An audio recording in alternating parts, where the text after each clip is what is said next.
बच्चों, आप इस वीडियो में पढ़ रहे हैं magnetic field at a point on the axis of circular coil carrying current ना।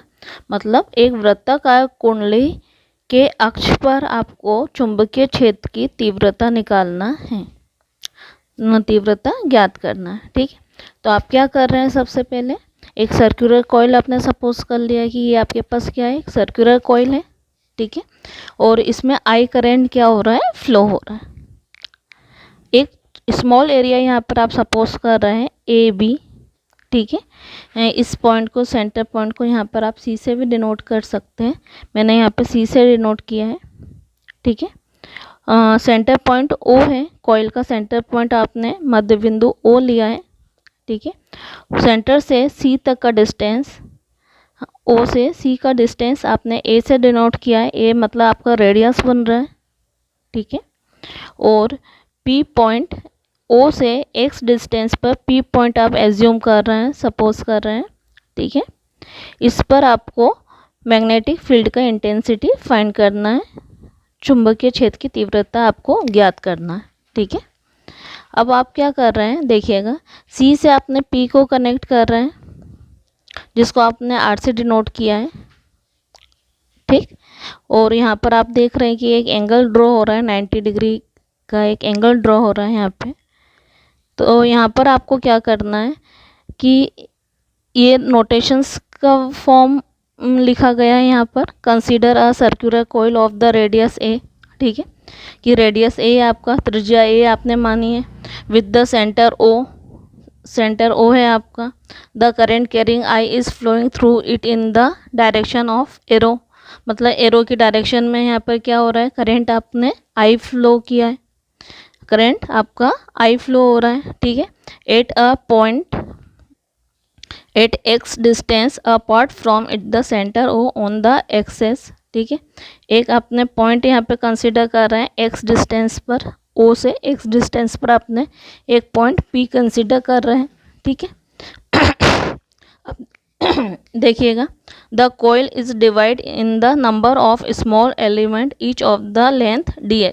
ठीक है, आपने क्या किया है, कॉइल को छोटे छोटे स्मॉल एरिया में डिवाइड किया है, जिसकी लेंथ को आपने कैसे शो किया है, D L D L D L D L D L, है ना। आपने पूरी कॉइल को एक स्मॉल एरिया में सपोज कर लिया है, जिसकी लेंथ आपके पास क्या है, डी एल है।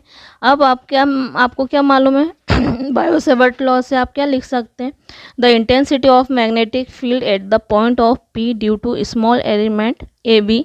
स्मॉल एलिमेंट एरिया के कारण आपका पी पॉइंट पर इंटेंसिटी क्या होगा, मैग्नेटिक फील्ड इंटेंसिटी। तो बायो-सेवर्ट लॉ से आप क्या लिख रहे हैं, D V equals to mu naught upon 4 pi I DL sine theta upon R square. ठीक है, कि पी बिंदु पर बायो-सेवर्ट के नियम से चुंबकीय क्षेत्र की तीव्रता क्या हो जाएगी, D V equals to mu naught upon 4 pi I DL sine theta upon R square.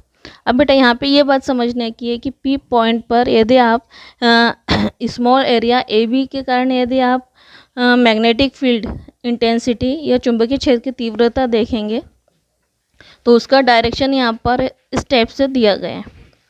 ठीक है, और एक और आपने यदि स्मॉल एरिया सपोज कर लिया है ए डैश बी डैश। ठीक है, उसको आपने डॉटेड लाइन से यदि आप पी पॉइंट पर मिलाते हैं, तो यहाँ पर उसकी रिजल्टेंट मैग्नेटिक फील्ड इंटेंसिटी को आपने यहाँ पे कैसे शो किया है, आर डैश से।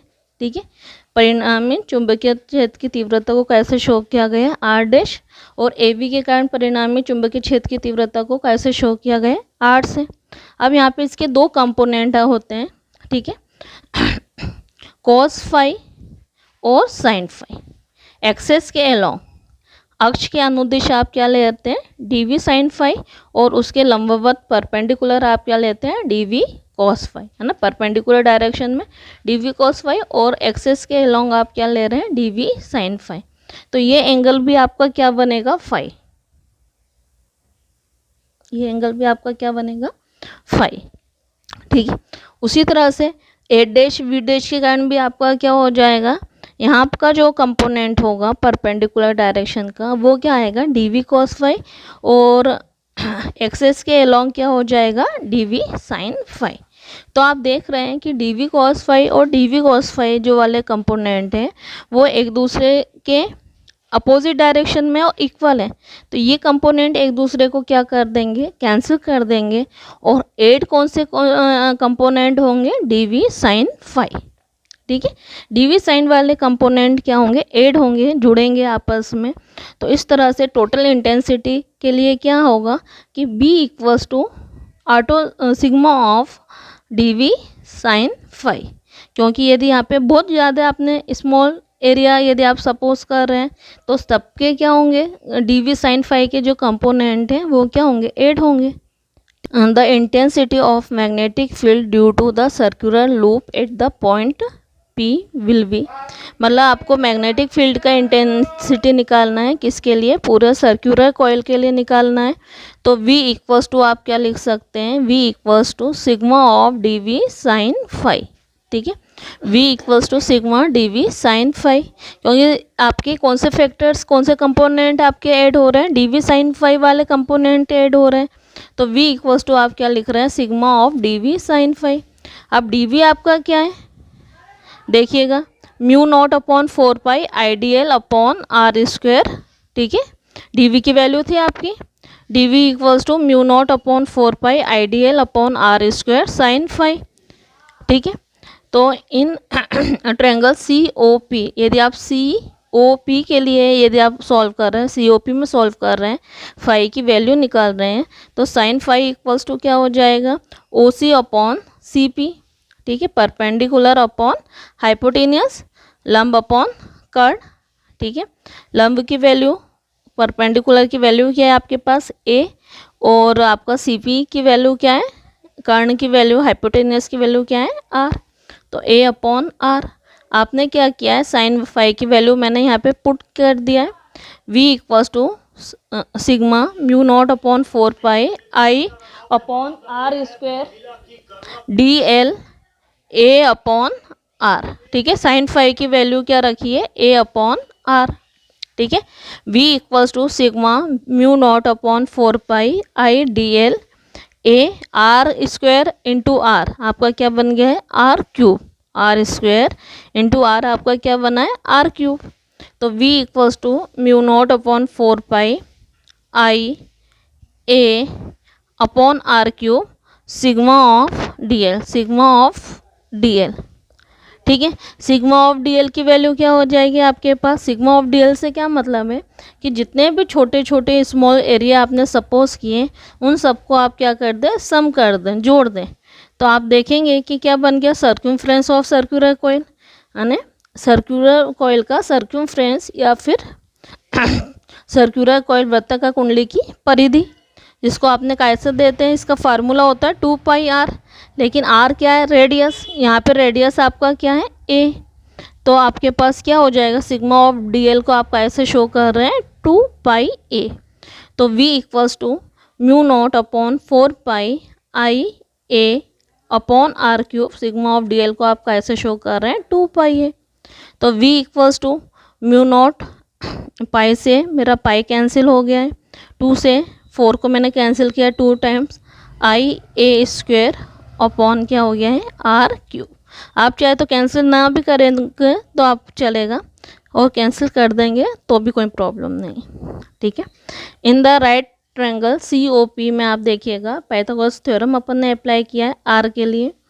तो आप क्या लिख सकते हैं, देखिए, hypotenuse square equals to perpendicular का स्क्वायर प्लस बेस का, कर्ण का स्क्वायर प्लस लंब का स्क्वायर प्लस आधार का।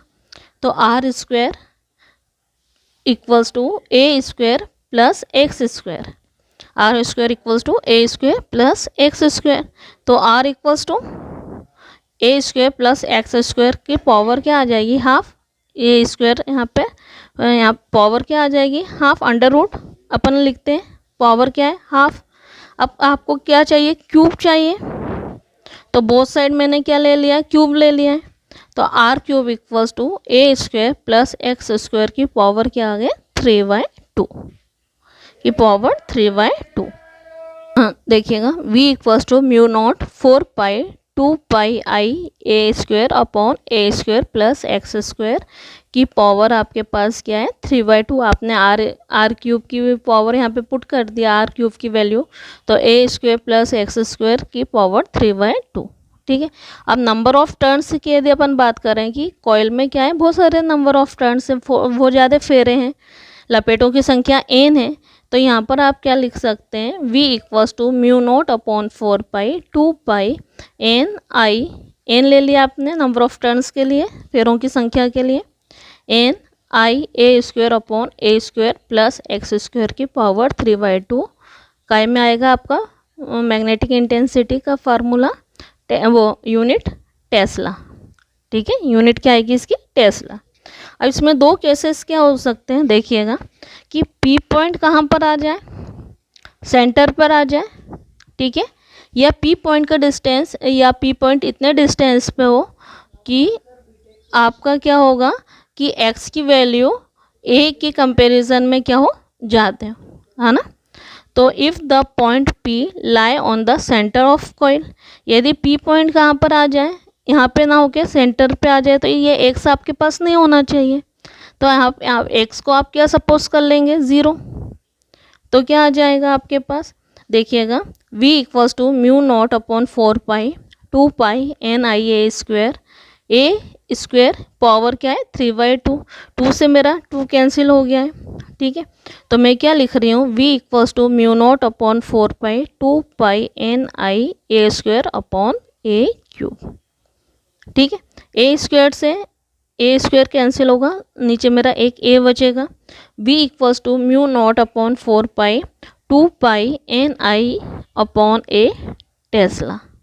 ठीक, अब यहाँ का सेकेंड केस देखिएगा, if the point P lie at a distance very large compare to the radius, है ना, कि पी पॉइंट यहाँ पे नहीं है, सपोज यहाँ पे, तो आपका क्या हो जाएगा, ए के कंपेयर में पी पॉइंट का जो डिस्टेंस है वो क्या हो गया, लार्ज हो जाएगा, तो आप ए को क्या कर सकते हैं, इग्नोर कर सकते हैं। ठीक है, तो मैं क्या लिख रही हूँ, एक्स इज़ ग्रेटर देन ए, तो ए को आप क्या कर दीजिए, नेगलेक्ट कर दीजिए, तो क्या बचेगा, एक्स स्क्वायर की पावर 3/2, तो mu naught upon 4 pi 2 pi N I A square x square की पावर 3/2, 2 से 2 मेरा कैंसिल हुआ है। ठीक है, तो v equals to mu naught upon 4 pi 2 pi N I A square X की पावर क्या है 3 टेस्ला। थैंक यू बेटा।